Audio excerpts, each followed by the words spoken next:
Kita baca 1 Korintus pasal 3.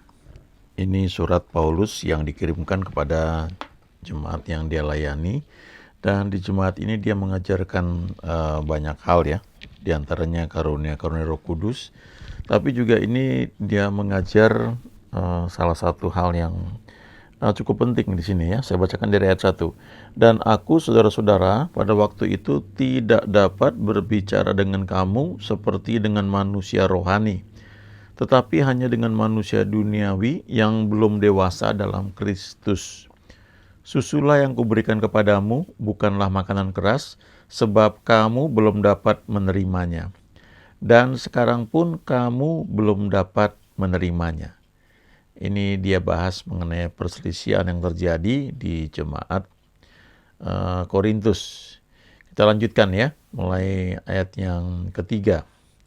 Dikatakan di sini, karena kamu masih manusia duniawi, sebab jika di antara kamu ada iri hati dan perselisihan, bukankah hal itu menunjukkan bahwa kamu manusia duniawi dan bahwa kamu hidup secara manusiawi?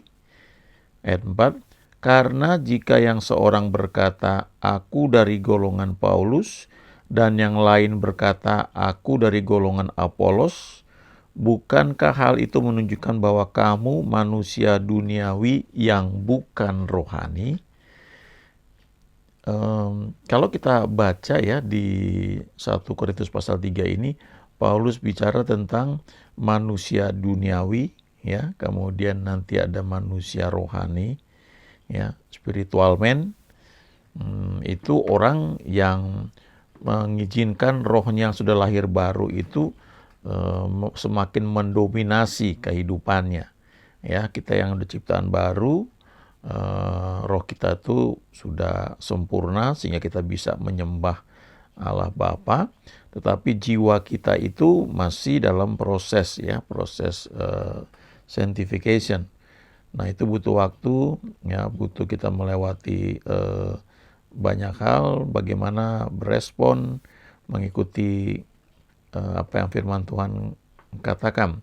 Ada juga disebutkan tuh natural man ya, manusia secara umumnya itu yang tidak kenal Tuhan, yang cara berpikirnya ya tentunya tidak melibatkan Tuhan. Tapi di sini dikatakan bahwa kalau kita masih suka ada iri hati dan perselisihan, kita ini masih manusia duniawi ya, manusia yang masih kedagingan gitu ya, walaupun sudah lahir baru. Di ayat 5 dan ayat 6 ini Paulus lanjutkan, dia katakan, jadi apakah Apolos, apakah Paulus, pelayan-pelayan Tuhan yang olehnya kamu menjadi percaya, masing-masing menurut jalan yang diberikan Tuhan kepadanya. Aku menanam, Apolos menyiram, tetapi Allah yang memberi pertumbuhan. Kalau kita terjemahkan ke dalam lingkungan sekarang, ini hamba Tuhan ini ya misalnya Apolos ya, dikatakan Apolos ini ya Paulus yang menanam, Apolos itu yang menyiram.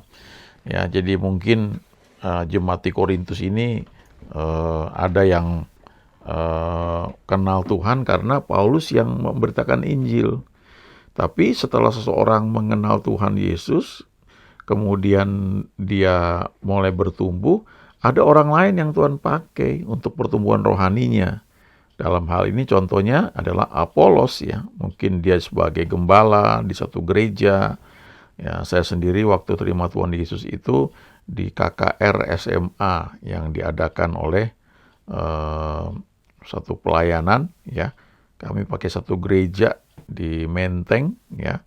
Hamba Tuhan yang khotbah itu dari denominasi lain.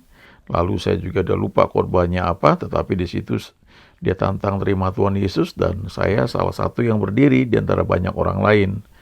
Nah, setelah itu ya saya bergereja di satu gereja Presbyterian ya di Jakarta.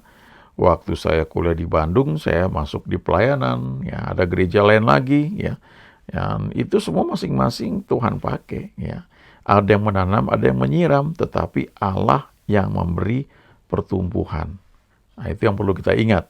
Kemudian dari ayat 7 sampai ayat 9 dikatakan, karena itu yang penting bukanlah yang menanam, ya, atau yang menyiram, bukan hamba Tuhannya, melainkan Allah yang memberi pertumbuhan. Jadi kita harus melihat selalu kepada Tuhan. Baik yang menanam maupun yang menyiram adalah sama, ya, sama-sama hamba Tuhan. Dan masing-masing akan menerima upahnya sesuai dengan pekerjaannya sendiri.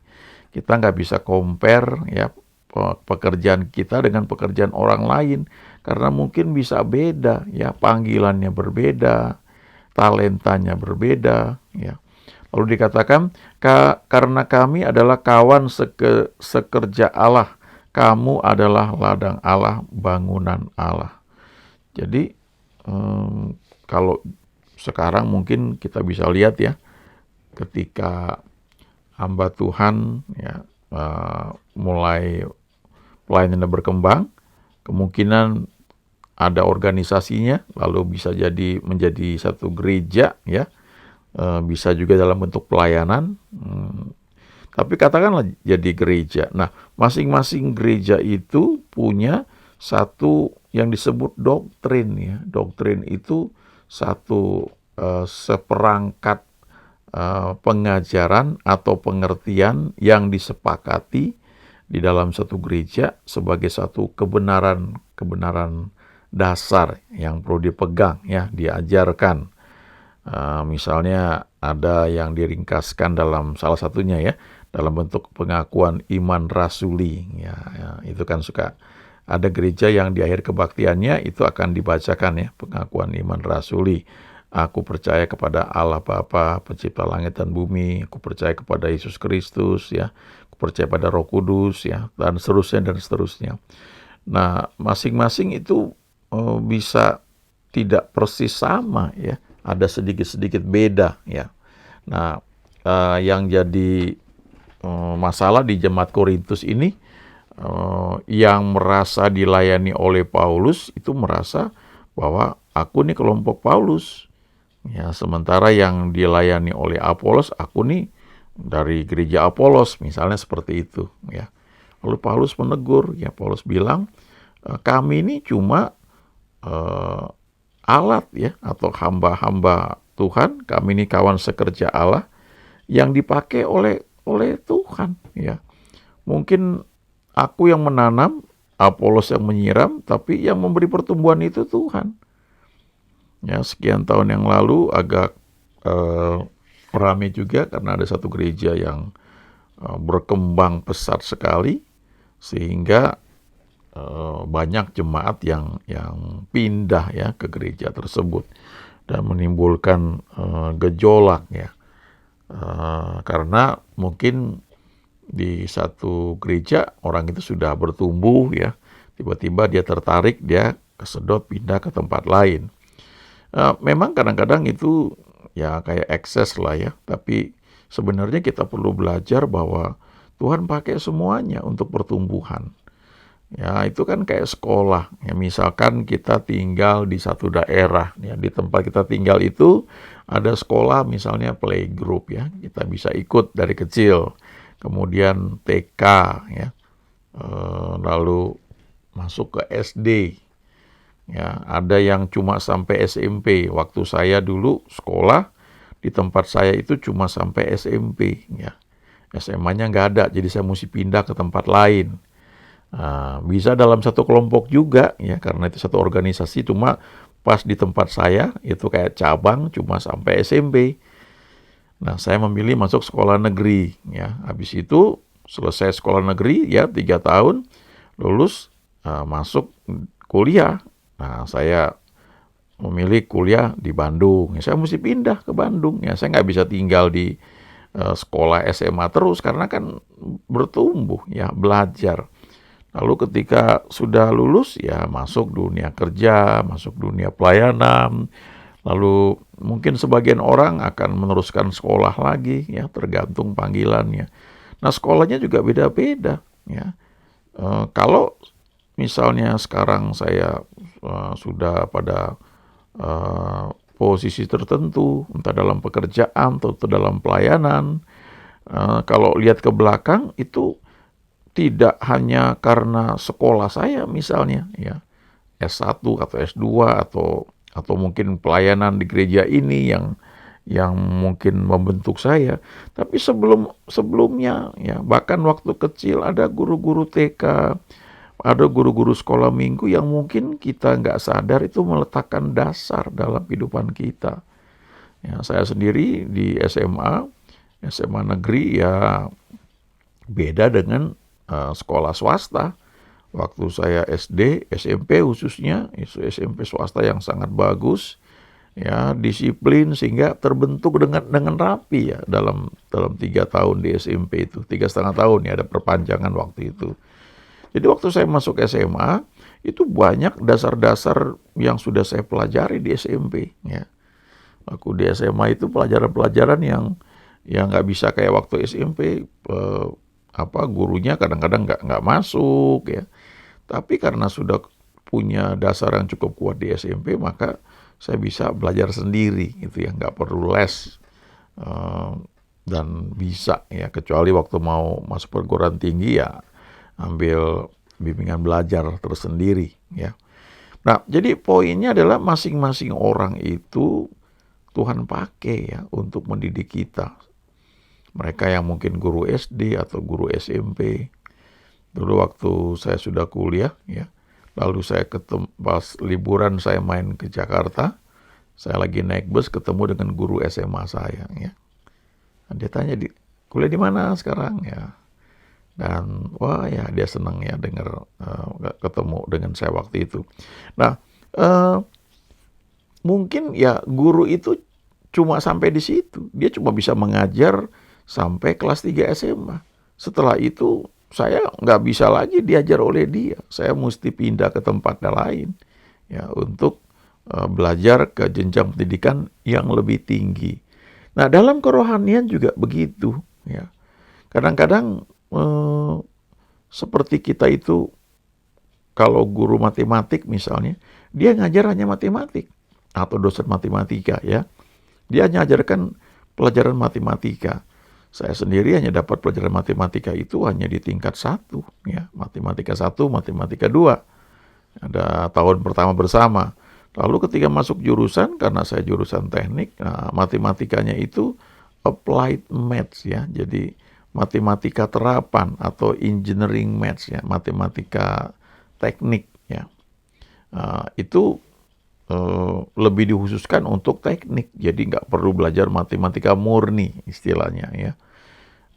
Kemudian habis itu aplikasi pelajaran-pelajaran yang sifatnya dari teori fisika murni, ya, atau matematik murni itu diarahkan kepada yang dapat diaplikasikan dalam jurusan di mana saya itu kuliah. Nah, itu beda dengan yang teman saya terima di jurusan lain, di jurusan kimia misalnya. Saya tingkat 2 nggak dapat lagi pelajaran kimia. Tapi teman saya yang kuliah di jurusan farmasi misalnya, bukan hanya dapat pelajaran kimia, ya praktikumnya tiap minggu tuh, waduh, padat sekali. Karena memang jurusannya membutuhkan hal itu. Kalau kerohanian juga begitu, ya. Di kerohanian itu ada orang-orang yang Tuhan pakai. Nanti kita akan lihat, ya, ada lima panggilan, ya. Tapi misalnya ada, kalau kita hari Minggu kita dengar seorang hamba Tuhan khotbah, ya. Kita dengar karena dia seorang penginjil, dia akan cerita mengenai Yesus, ya, terima Yesus. Itu sasaran seorang penginjil. Tapi kalau dia seorang misalnya gembala, ya, apa dia seorang guru, mungkin dia akan mengajarkan satu hal yang spesifik, ya. Misalnya tentang perkawinan, pernikahan. Ada hamba Tuhan yang sekarang Tuhan pakai khusus tentang itu di dalam pernikahan. Itu apa aja? Ya, soal keuangan, soal bagaimana mendidik anak, ya, bagaimana berkomunikasi suami dengan istri, bahkan bagaimana hubungan suami istri, ya, apa yang harus dilakukan, apa yang boleh, apa yang enggak, bagaimana membangun komunikasi, ya. Karena itu memang panggilannya dan tugasnya mengajarkan hal seperti itu. Ya, nggak bisa kita ributkan dengan kok nggak ngajarin penginjilan sih. Karena kan itu kayak dosen matematik, ya, dia ngajar matematik, dia nggak ngajar bahasa Indonesia, ya. Nah, ini ada pelayanan 5 jawatan ya. Ada rasul, ada nabi, ada penginjil, ada guru, ada gembala.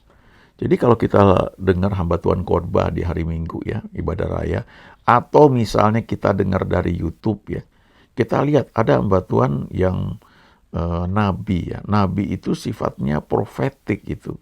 Ini kalau gereja Presbyterian mungkin nggak terlalu tahu akan hal ini ya, karena mungkin yang ada itu lebih kepada gembala ya. Jadi pendeta satu gereja ya, gembala, menggembalakan ya. Sifatnya ya menggembalakan ya. Itu lebih dari sekedar leader, pemimpin ya, tapi menggembalakan itu lebih dalam. Bukan manajemen ya, bukan, kalau manajemen ya itu manajer ya di kantor ya. Walaupun gembala ini ya menjalankan fungsi jadi manajer juga, menjalankan fungsi jadi leader juga, dan jadi gembala juga. Nah, kalau nabi itu biasanya berhubungan dengan hal yang profetik. Biasanya ini gereja-gereja yang menerima, mengakui baptisan Roh Kudus ya, mengembangkan karunia Roh Kudus ya. Jadi waktu khotbah atau sedang berdoa, itu bisa ada pesan Tuhan, ada yang namanya nubuat ya. Nubuatnya nggak sempurna, makanya Alkitab berkata uji segala sesuatu. Jangan anggap rendah, tapi uji segala sesuatu ya. Pegang yang baik. Nah, ini nabi ini bisa menunjukkan hal-hal yang mungkin akan datang, walaupun tetap saja kita secara pribadi harus belajar dituntun oleh Tuhan, bukan oleh nubuat ya, lewat siapapun. Lalu ada penginjil, ya penginjil ini ya khotbahnya itu ujungnya terima Tuhan Yesus ya. Billy Graham, Reinhard Bonnke itu penginjil ya. Lalu kemudian ada yang jadi guru. Nah, ini yang saya bilang tadi, guru itu mengajarkan hal-hal yang detail. Ya. Kalau saudara mendengar khotbah seorang guru, itu akan mungkin bisa banyak ayat. Atau dia bisa menggali hal-hal yang spesifik ya. Dan itu diperlukan dalam gereja, dalam tubuh Kristus. Nah, kalau rasul, ya ini sudah mencakup semuanya dan biasanya dia membangun satu pelayanan baru. Dia bisa jadi nabi, ya penginjil, guru, maupun gembala. Nah, yang sekarang seringkali terjadi perbedaan itu menyangkut guru biasanya. Karena ada yang menyampaikan sesuatu di tempat lain mungkin bisa beda.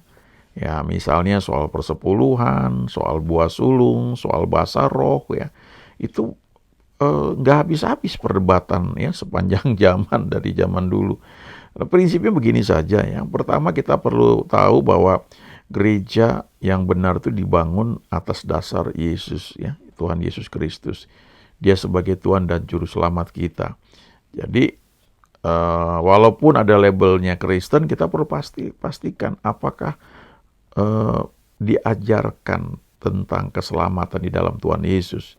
Karena Yohanes 14:6 berkata, Akulah jalan dan kebenaran dan hidup ya. Tidak ada seorang pun yang sampai kepada Bapa kalau tidak melalui aku. Itu poin pertama. Nah, selanjutnya itu bisa beda-beda ya. Kalau gereja-gereja tertentu mungkin tidak menerima, tidak mengakui bahasa roh misalnya ya. Karena memang tidak mengalami dan karena tidak mengalami, cara pandangnya, cara membagikan ayat yang sama ya bisa beda ya. Sama seperti kalau misalnya ada 4 orang buta ya, ketika mereka pegang gajah, yang satu pegang ekornya. Mereka bilang gajah itu seperti tali. Yang pegang belalainya, mereka bilang ini seperti ular. Lalu yang pegang gadingnya, oh ini kok seperti pedang. Nah, yang pegang tubuhnya, oh ini kok seperti tembok ya. Karena hanya mengenal sebagian ya.